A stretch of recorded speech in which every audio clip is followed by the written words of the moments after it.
Assalamualaikum warahmatullahi wabarakatuh. Selamat pagi adik-adik. Perkenalkan, nama aku Anasya. Nah, kali ini kita akan bahas materi tentang bentuk-bentuk daun dan juga strukturnya. Yuk kita simak videonya sama-sama. Yang pertama, kita akan bahas tentang bagian-bagian tumbuhan dan juga fungsinya. Bagian tumbuhan itu terdiri dari apa aja ya? Yang pertama adalah akar. Akar berfungsi sebagai penyerapan air dan juga mineral dari dalam tanah. Yang kedua ada batang. Batang berfungsi untuk mengangkut air dan mineral dari dalam tanah dan disalurkan ke seluruh bagian tumbuhan.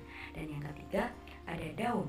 Daun ini merupakan salah satu organ penting yang berfungsi sebagai tempat berlangsungnya fotosintesis dan juga sebagai organ pernafasan. Yang keempat ada bunga. Bunga berperan sebagai organ penyerbukan pada tanaman. Dan yang terakhir ada buah. Buah berfungsi sebagai tempat cadangan makanan. Nah, selanjutnya kita akan membahas tentang struktur bagian luar daun. Struktur bagian luar daun terbagi menjadi dua, daun lengkap dan juga daun tidak lengkap. Daun lengkap terdiri atas pelepah, tangkai daun, dan juga helaian daun. Sedangkan daun tidak lengkap hanya terdiri dari tangkai daun atau helaian daun.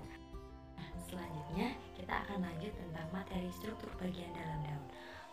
Tapi kira-kira ada yang tahu nggak sih kenapa kebanyakan daun itu berwarna hijau? Nah, ternyata di dalam daun mengandung banyak zat klorofil yang menyebabkan daun berwarna hijau. Zat klorofil berperan untuk menangkap cahaya matahari sebagai bahan dalam pembuatan makanan atau proses fotosintesis. Proses fotosintesis membutuhkan air, karbon dioksida, dan juga cahaya matahari dalam proses pembuatannya.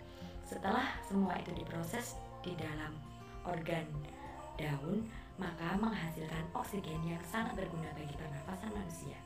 Kemudian untuk struktur bagian dalam daun sendiri terdiri atas epidermis atas yang berfungsi untuk melindungi jaringan di bawahnya, karena epidermis merupakan jaringan terluar dari daun.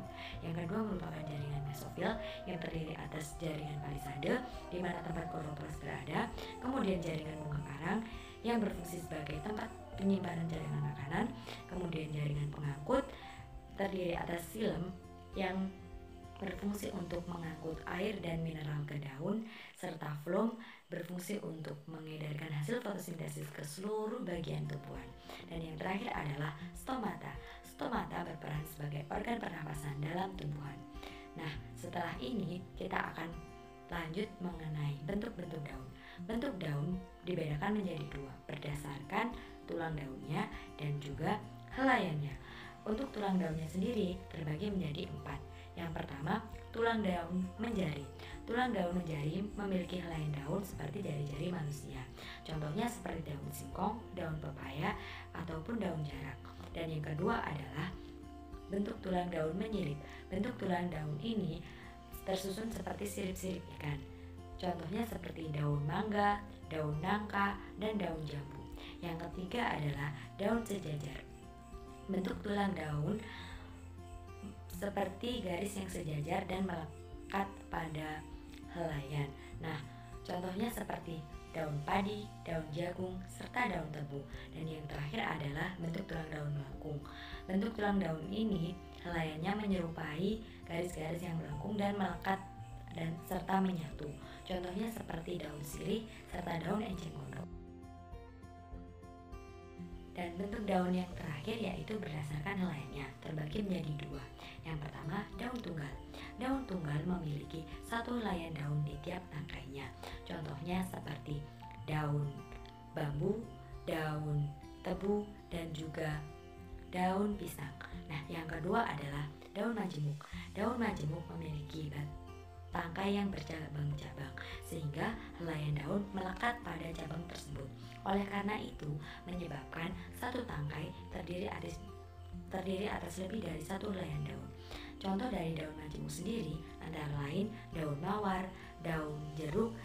Nah, itu tadi pembahasan tentang bentuk-bentuk daun dan strukturnya. Selamat belajar, jangan lupa jaga kesehatan. Assalamualaikum warahmatullahi wabarakatuh.